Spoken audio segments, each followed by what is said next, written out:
dès sa conception, il a été prévu pour avoir une empreinte carbone la plus faible possible, avec différents éléments. Par exemple, une chaudière à bois qui est complétée par une chaudière gaz. Il y a des cellules photovoltaïques qui ont été installées sur le toit d'une partie du collège, ce qui va nous permettre de produire une partie de notre énergie pour s'auto-alimenter. Et on a des toits végétalisés qui permettent de bien isoler les bâtiments par le haut et de rafraîchir les salles de classe.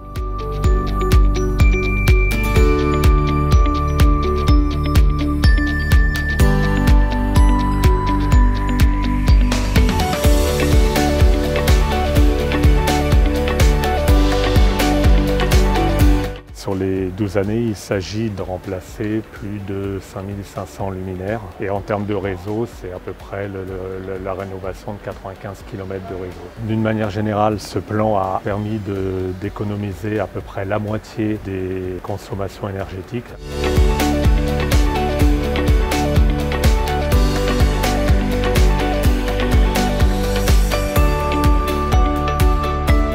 Ça a commencé en 2017-2018 et après on continue au niveau de l'ensemble de nos groupes scolaires. Maintenant il nous reste 2 groupes.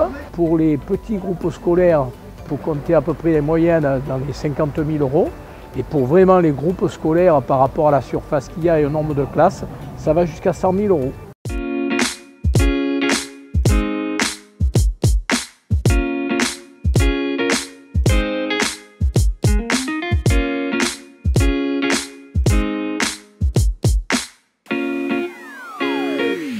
Dans un village à 500 mètres d'altitude, puisque notre place de village est la plus haute des Bouches-du-Rhône, il est nécessaire de se protéger du froid. Lorsqu'il pleut à Marseille, ici il neige l'hiver. La pompe à chaleur de la salle des fêtes a été également changée.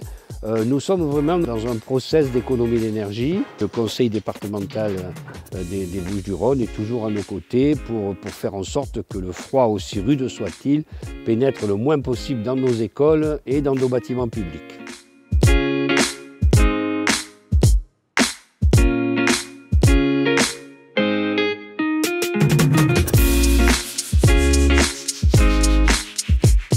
Au niveau de chaque armoire, il y a une boîte sur laquelle nous pouvons donner des instructions.